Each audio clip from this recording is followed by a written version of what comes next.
Right then, what's next? Oh, oh, oh yeah, I'm doing a build for this lot.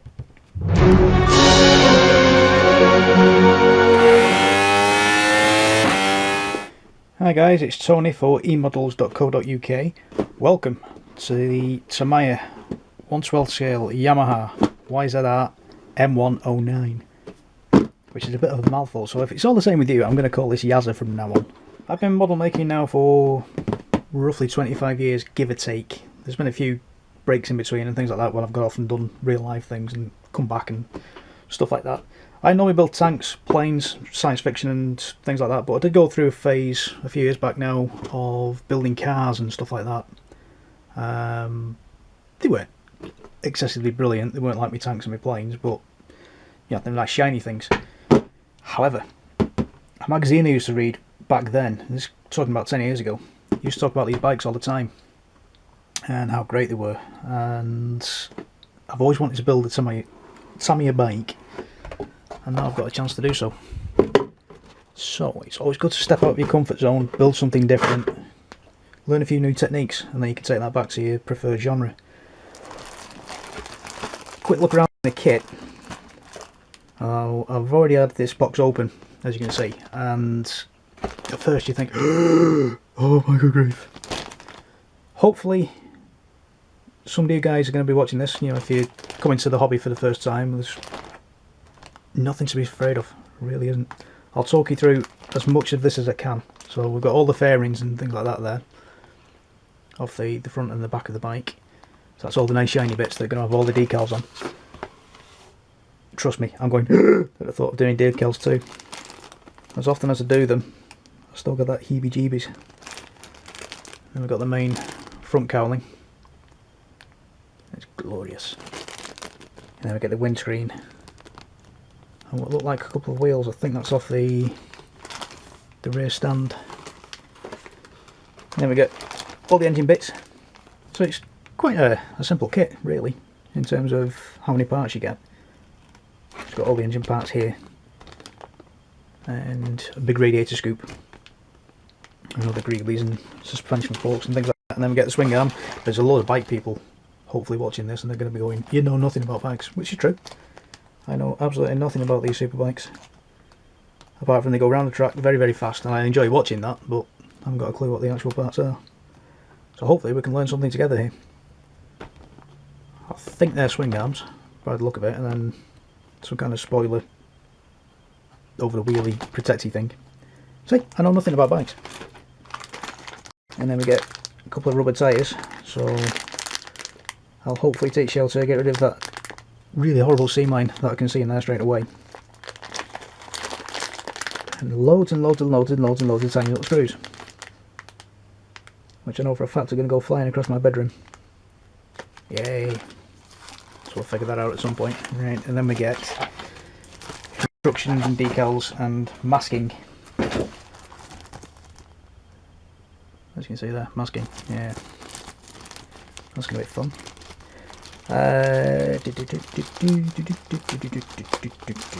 So yeah, hopefully I'm going to help you step out of the comfort zone if you currently model yourself anyway. Ooh, Yamaha badges. Cool. Yeah, out of your comfort zone if you already make models, same thing, different way around. Or if you, like say, if you're brand new, hopefully I can encourage you to try this yourself, and you know, it's not as scary as you think it is. These decals are absolutely gorgeous. I had a look at these properly earlier on, and they're actually textured. Don't know if you can hear that. Brilliant. That's carbon fibre, supposed to replicate. Now, having done carbon fibre on cars before, those carbon fibre decals are an absolute nightmare. So I'm hopefully going to be able to teach you how to replicate that in paint. Yeah, it's not as tricky as you think. What are you getting? See, I have plastic bags all the time. They don't cooperate with me, they hate me. There's a conspiracy with plastic bags.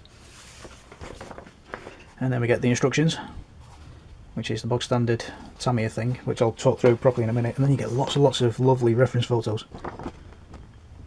including the carbon fibre detail, which looks absolutely stunning. And then you get close-up details of things like exhaust manifolds, and I'm hopefully going to be able to teach you how to do that in paint as well, where you get all the discoloration of the exhaust. It's lovely, lovely, lovely, lovely. Look at the detail in that engine. It's gorgeous. I get all giddy about things like this. Don't know why. There we go.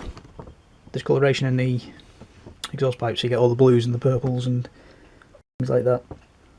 So these photos are going to come in really handy for that. It's absolutely gorgeous. Look at that. Lovely stuff. And then you get a load of blurb about the bike itself in this section here, and then you get all your different languages and things like that, and then you get all your decal callouts. Now you've got two options for the bike. You've got Valentino Rossi and Jorge Lorenzo from the Dutch MotoGP, by the look of it, from 2009, I think. I've not got that far in the instructions yet. Really should research this properly, shouldn't I? Let's get rid of all this. Oh! Did I just bash you in the back of the head then? I do apologise. Okie doke. A squeaky tripod swing arm. And then we get the box standard thing of... Let's drop you down. It talks you through all the gribbly stuff that you'll be doing with the kit. In this case here, it's telling you about using the Tamiya sprays, which it won't be, because it's October. I'm not going to be able to get outside. It's raining. It's chucking it down today, typically. I'm from Manchester. It chucks it down all the time. So I'll be doing everything that you see here for the sprays in bog standard Tamiya paints, and yeah, straightforward to do. I'll be zapping that through with the airbrush. So part doesn't quite apply with the aerosols, but it's telling you there that you should be masking off, so you can do the white and the blue that we see on the front of the bike there, which we'll be using these masks, which is something I've never done before. In 25 years worth of building, I've never used pre-cut masks. I've always managed to avoid it. So that'll be interesting. So we'll be learning a lot, getting stuff together as well. That gives you a bit of information about how to apply decals. Yeah, that's just box on decal-y stuff. And then it's giving you the options of... Oh! Squeak. Additional parts that you can buy. That's photo etch stuff for the radiator grille. And you get new suspension bits as well that are made out of turned aluminium and brass that I think, could be wrong, are already pre-painted for you. And you also get a Valentino Rossi even figure and a dynamic stand that you can make your bike look like it's going around corners and things like that. That'll be in the future. I'm not quite getting around to that one yet. And then you get the box standard instructions themselves. If you're unfamiliar with Tamiya instructions, they are full of numbers. Absolutely full of numbers. And at first you sit there looking at them going, what's going on there? I do it every time. I've been building these kits for 25 years. And at first it still makes me go, oh! Basically these things here are paint numbers. The X is, I don't know if you can make it out or not, whether I'm zoomed in too close or not far enough.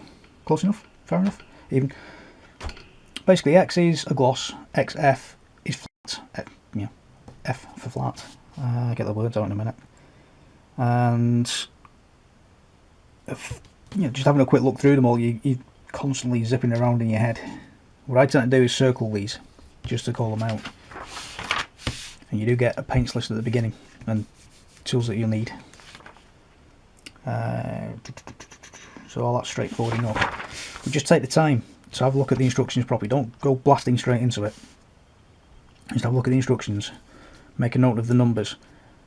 It's calling out every single piece that you need to paint straight away. But instead of driving yourself crackers, painting all that up and then trying to glue it and then ruining it with the glue seam all the way around your kit, build as many sub-assemblies as you can. I'll go through that properly in a second or two. What you do then is your big sub-assembly, you paint that your main colour. So in this case it's going to be XF16 by the look of it, which is, I've forgotten off the top of my head, flat aluminium? Yeah, flat aluminium. Stay, good boy. So you do all that in one go, and then you come back to do all your detail work afterwards. It just saves so much headaches even. And then we go through from building an engine into the swing arm and frame itself, and going through all the colours, and then you build up all your sub-assemblies together. But that's jumping ahead of myself. So if we just open up a poly bag, get rid of that, stop crinkling. Ugh. They're an absolute nightmare for filming with those things. I've filmed, what is it, 4 or 5 video series now on my personal channel, and crinkly bags are the bane of my life. They really are. At least were then. Every 2 minutes when you try to do something with a crinkly bag, it's just like crinkle, crinkle, crinkle, and you've got to try and edit that out or play something else over the top. It's horrible. Right then, basically on this instruction book now, I'm just going to start in the top corner here and build up the main engine block. So we need parts C15, C14. See what I mean? It's just numbers everywhere. You just take the time to familiarise yourself with it. So we need C15, C14, C9. Yep, C9. So if we get it the right way around. Yep, there we go. Using our clippers, we're going to come as close to the piece as we can. Snip. Snip. And then that way, we're going to reduce how much work we need to do with the nubs that we just left behind. You can see there, we've got a nub there and a nub there. Dead easy to take care of. I'll just put it down to one side a second. As close as we can. Snip. As close as we can. Cool. There we go.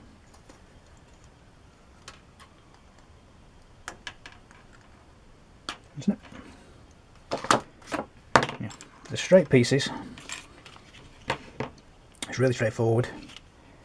Get nice and parallel with the coarse sanding stick. Just gently go across. You can hear that that's going a little bit smoother straight away. There we go. Come back to the finer grit. Just finish that off. And basically what you're doing now is you're taking out the grooves that you just put in.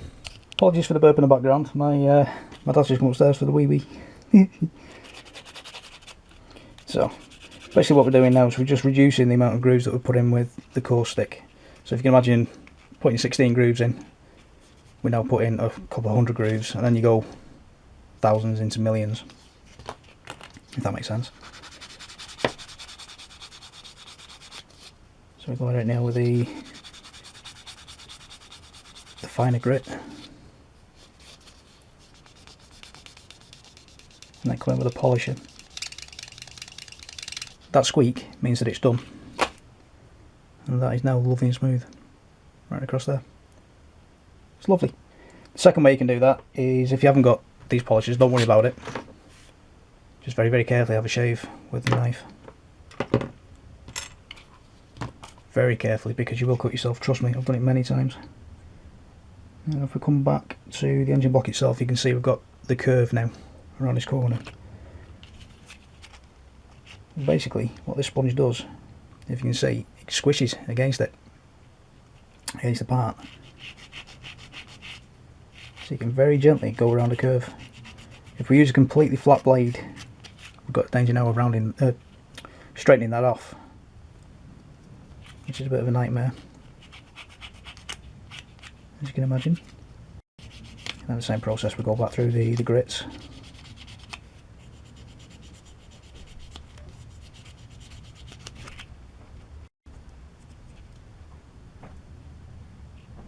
Where's that third one?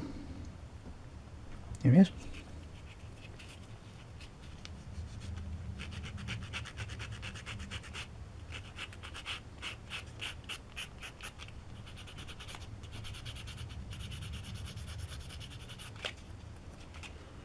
That's really great, and then come back in with the polishers.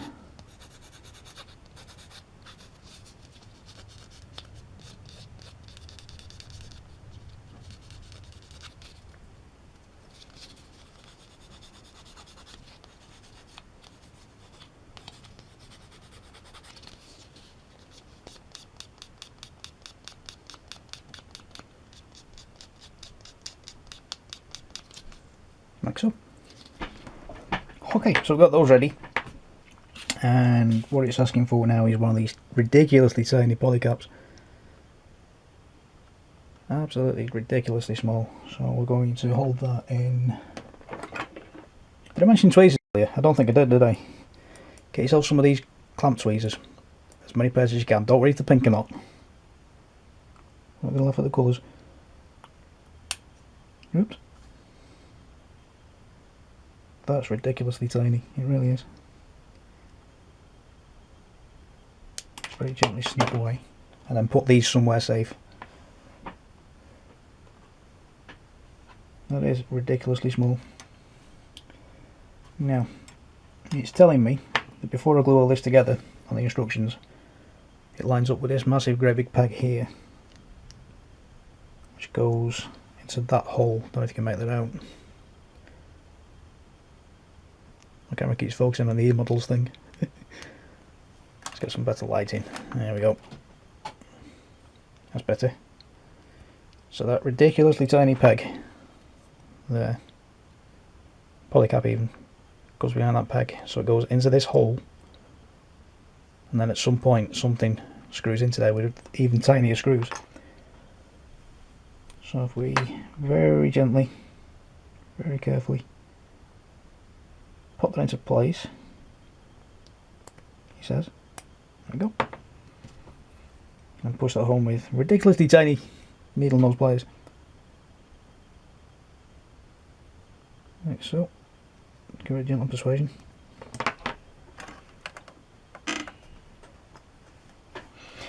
And now we can test fit to see how that goes. And this is the most important step. Test fit everything. Just make sure that everything lines up before you actually glue anything. Because this then goes into...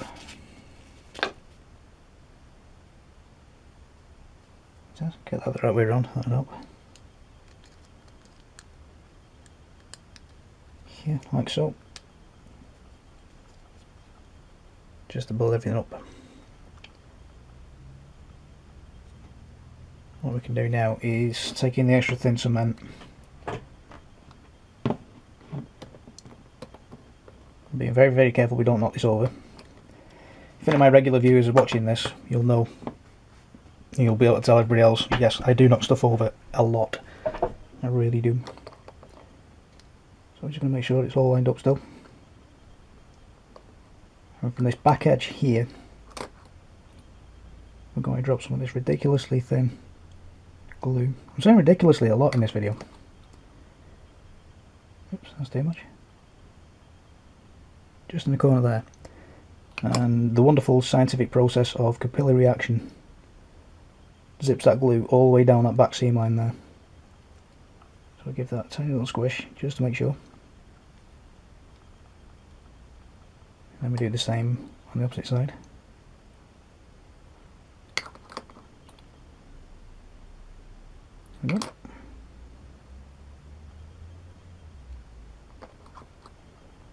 Drop some down that back edge there.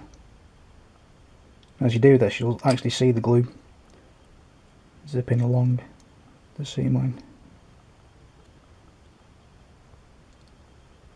Like so.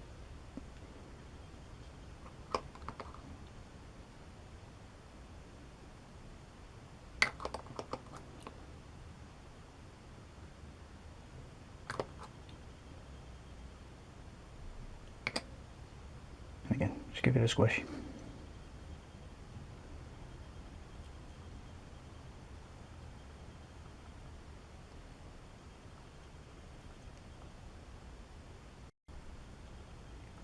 And then we can put that off to one side now, like so, and prepare a few other bits and bobs for the main bits. Now it's calling out for ancillary parts already. What I tend to do now is just build the main block up, so you get this front face, the sump, rocker cover, just get the main bits done, and then you can worry about the ancillary bits.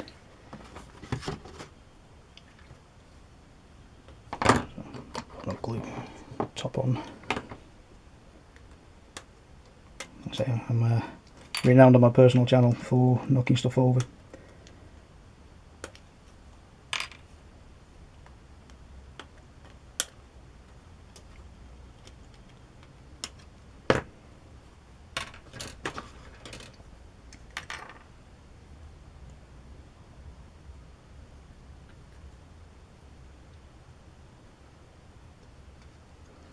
Didn't quite get close enough with the clippers that time, so just off camera then I'll give it a quick nibble with the knife,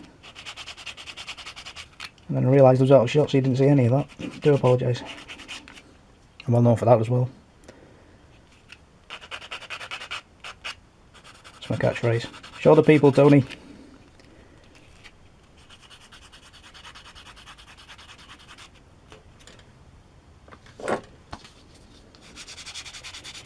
Now, these sanding sticks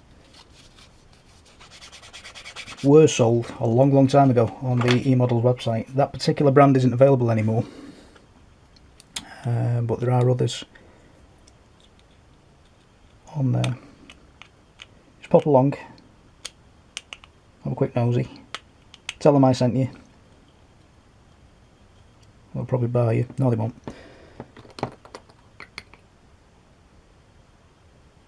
Good guys, really are good guys. I've been shopping with these lads now for, I say lads, there's a couple of girls there as well. I do apologise. The guys, I've been shopping with them for 6 years definitely. Possibly longer.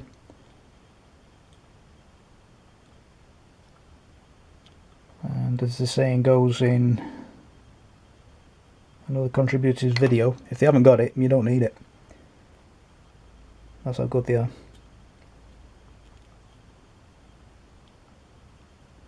It's always my first stop.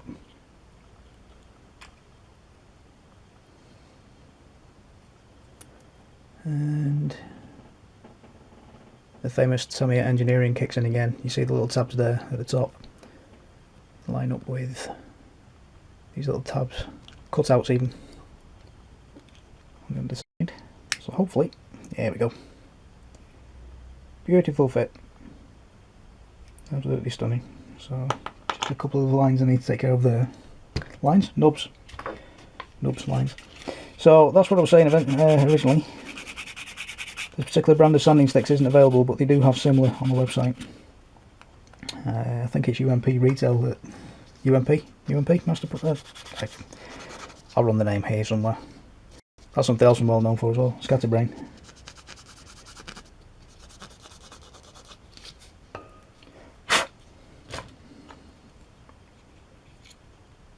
Put it the right way around. That'll help. There we go. Right, this is the delicate bit now. Avoid getting your fingertips into the gluing areas. Otherwise,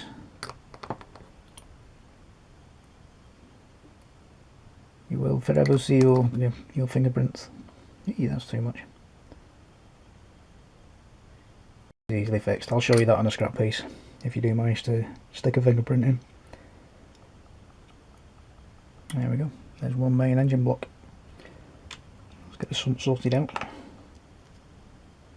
So hopefully, amongst the many things I'll be hoping to teach you, is mistakes do happen, especially if you're new to the hobby, and that's the best way of learning. Make some mistakes.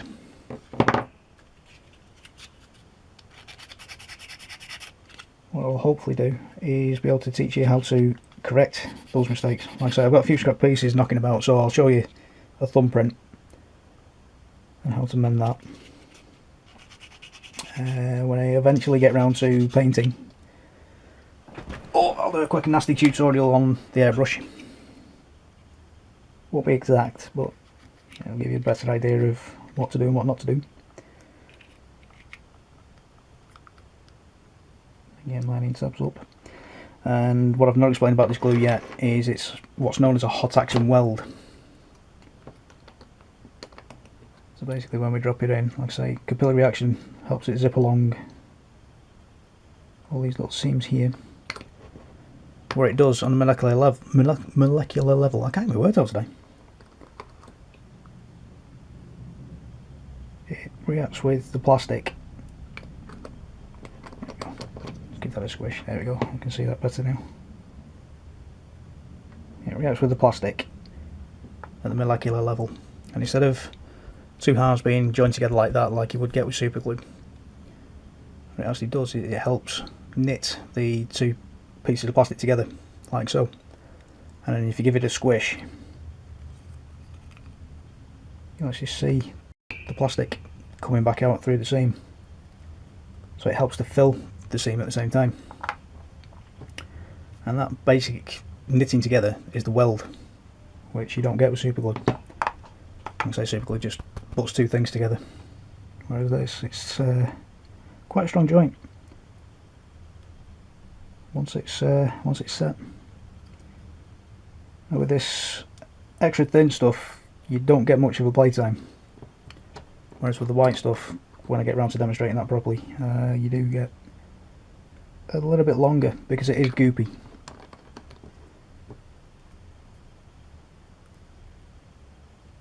There we go. Done. So I'll put that down there for a few seconds whilst it's doing its thing. I'll go away, I'll cut some ancillary parts away from the frames, and then we'll come back and bolt them on. Righty doke. So I'm just going to be really careful now with the oil filter. You can see I'm just holding it loosely in place. I'm just going to get some glue and drop that in there. Give it a squish and the capillary reaction will take the glue all the way around. Like so. There you go, done. It's easy enough. And then we've got this little tiny little weeny piece here. I have no idea what that does on any engine. We need to be quite careful with it because it's got an attachment point for a hose at some other point further down the build.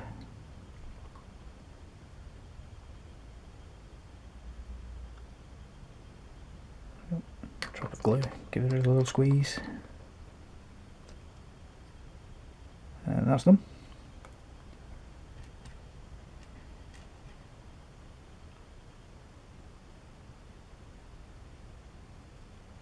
And just checking the instructions. My instructions are actually just there, so I'm not doing this magically. I'm actually paying attention to what I'm doing. You got to see the mess backstage then.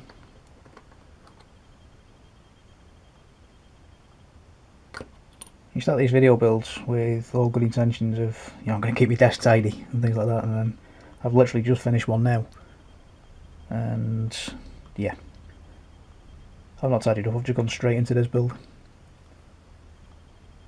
Why not?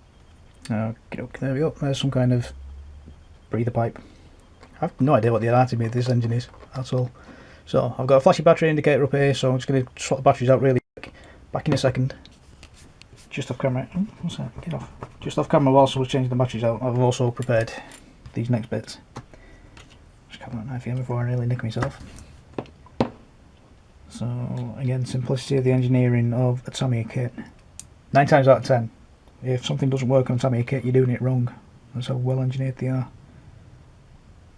Not like some of the kits I've built in the past where I've had to do all kinds of work to it to make stuff fit. Usually 9 times out of 10 a Tamiya kit, spot on. There are exceptions. I did the Tamiya Sea Harrier recently. Somebody got it me for my birthday. There was all kinds of fit issues. So it's an old kit.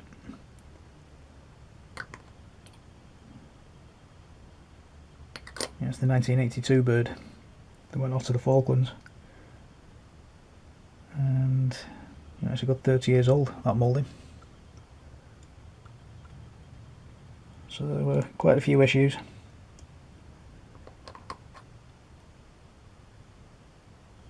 So I tried doing it with the undercarriage up, and they only give you the option for undercarriage down, so you can display it statically. I didn't want that. I wanted a dynamic thing that I could put on a stand where you can actually pose it around. So doing the prep work for that was, you know, fairly easy. But then I did the undercarriage up, and none of the bays lined up, so I had to completely rework it. But then once I'd done all that and sorted all that out, flipped it over, and there's a massive great big panel that goes over the top of the avionics bay, right across the middle of the wings. Nothing lined up.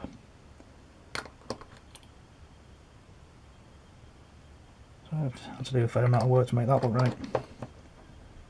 Yeah, it's the main part of the plane that you see. It's right across the top of the wings. Quite terrible. Wasn't chuffed. There we go. Right, engine block done. That's easy enough. We can pop that off to the side now, ready for priming. There's only one part that I've not put on yet, which is this cover here. Simply because if we have a look at the rest of the instruction callouts, this piece here is this one, and all these little arrows, decal callouts, decal, tomato. So we need to sort that out after paint before this can go on. And again, there's a couple of other decals that need to go on here somewhere as well. So once that's primed and painted, then we can go back to do the decaling, but that's towards the end of the build. Like I say, I want to try and keep this in as many sub-assemblies as possible, so don't let me forget that part. We'll have to come back to that. Okay, so there we go, one engine block done. Went together really quickly, really simply, and hardly any issues with it whatsoever, as you'd expect from a Tamiya kit. Basically, like I said in the earlier clips, if it doesn't fit, you're doing something wrong with Tamiya kits. So that'll do it for this episode. Thank you so much for stopping by. Please go and check eModels out. If they don't have it, you don't need it, as the saying goes. They're amongst the best e-retails out there, full stop, for model making. I think they're the primary point of call and distributor for quite a few different kits and manufacturers and things like that. I'll have to look into that.